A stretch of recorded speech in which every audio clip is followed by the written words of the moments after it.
रखत्या रानातून थोडं पुढं जाऊ गड्या, पाऊल थकलं नाही गड्या, पाऊल थकलं नाही.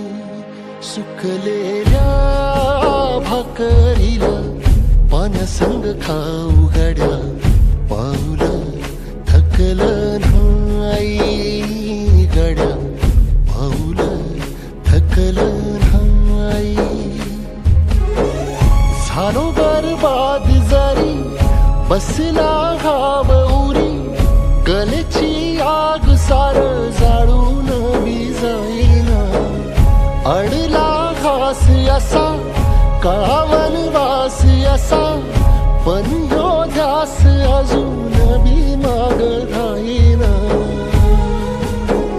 फिरला त्यो वासा घर, फिरलं नाही गड्या, पाऊल थकलं नाही गड्या, पाऊल थकलं नाही. रखत्या रानातून थोडं पुढं जाऊ गड्या, पाऊल थकलं नाही गड्या, पाऊल थकलं नाही.